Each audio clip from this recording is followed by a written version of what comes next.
Understanding load average. Before we close out this chapter, a very important topic to understand when monitoring processes and performance is load average, which is a series of numbers that represents your server's trend in CPU utilization over a given time.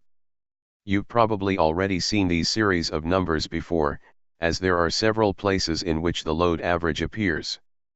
If you run the stop or top command, the load average is shown within the output of each. In addition, if you execute the uptime command, you can see the load average in the output of that command as well. You can also view your load average by viewing the text file that stores it in the first place. Copy. cat/proc/loadavg. Personally, I habitually use the uptime command to view the load average. This command not only gives me the load average, but also tells me how long the server has been running. The load average is broken down into 3 sections, each representing 1 minute, 5 minutes, and 15 minutes respectively. A typical load average may look something like the following. Copy. 0.36, 0.29, 0.31. In this example, we have a load average of 0.36 in the 1 minute section, 0.29 in the 5 minute section, and 0.31 in the 15 minute section. In particular, each number represents how many tasks were waiting on attention from the CPU for that given time period. Therefore, these numbers are really good.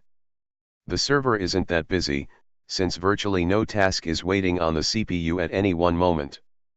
This is contrary to something such as overall CPU percentages, which you may have seen in task managers on other platforms. While viewing your CPU usage percentage can be useful, the problem with this is that your CPUs will constantly go from a high percent of usage to a low percent of usage, which you can see for yourself by just running stop for a while. When a task does some sort of processing, you might see your cores shoot up to 100% and then right back down to a lower number. That really doesn't tell you much, though. With load averages, you're seeing the trend of usage over 3 given time frames, which is more accurate in determining if your server's CPUs are running efficiently or are choking on a workload they just can't handle.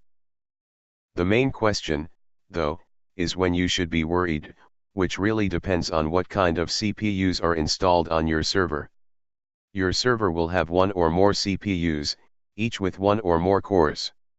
To Linux, each of these cores, whether they are physical or virtual, are the same thing, a CPU. In my case, the machine I took the earlier output from has a CPU with 4 cores. The more CPUs your server has, the more tasks it's able to handle at any given time and the more flexibility you have with the load average. When a load average for a particular time period is equal to the number of CPUs on the system, that means your server is at capacity. It's handling a consistent number of tasks that are equal to the number of tasks it can handle. If your load average is consistently more than the number of cores you have available, that's when you'd probably want to look into the situation. It's fine for your server to be at capacity every now and then, but if it always is, that's a cause for alarm. I'd hate to use a cliché example in order to fully illustrate this concept, but I can't resist, so here goes. A load average on a Linux server is equivalent to the checkout area at a supermarket. A supermarket will have several registers open, where customers can pay to finalize their purchases and move along. Each cashier is only able to handle one customer at a time. If there are more customers waiting to check out than there are cashiers, the lines will start to back up and customers will get frustrated. In a situation where there are 4 cashiers and 4 customers being helped at a time, the cashiers would be at capacity, which is not really a big deal since no one is waiting. What can add to this problem is a customer that is paying by check and slash or using a few dozen coupons, which makes the checkout process much longer, similar to a resource-intensive process. Just like the cashiers, a CPU can only handle one task at a time, with some tasks hogging the CPU longer than others. If there are exactly as many tasks as there are CPUs, there's no cause for concern. but if the lines start to back up, we may want to investigate what is taking so long.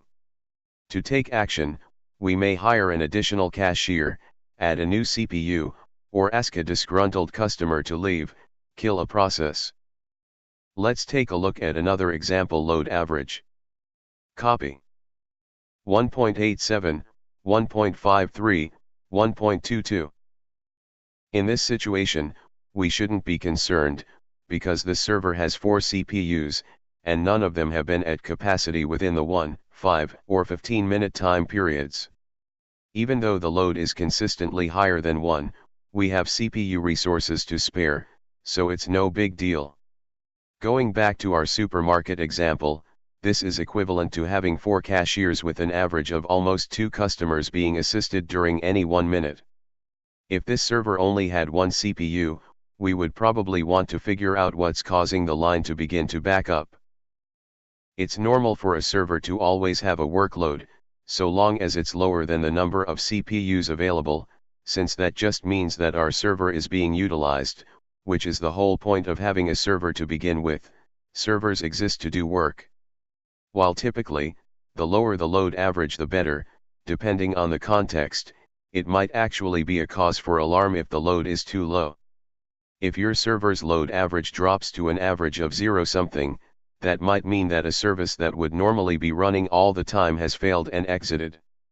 For example, if you have a database server that constantly has a load within the 1x range that suddenly drops to 0x, that might mean that you either have legitimately less traffic or the database server service is no longer running. This is why it's always a good idea to develop baselines for your server, in order to gauge what is normal and what isn't. Overall, load averages are something you'll become very familiar with as a Linux administrator if you haven't already. As a snapshot in time of how heavily utilized your server is, it will help you to understand when your server is running efficiently and when it's having trouble. If a server is having trouble keeping up with the workload you've given it, it may be time to consider increasing the number of cores, if you can, or scaling out the workload to additional servers. When troubleshooting utilization, planning for upgrades, or designing a cluster, the process always starts with understanding your server's load average so you can plan your infrastructure to run efficiently for its designated purpose.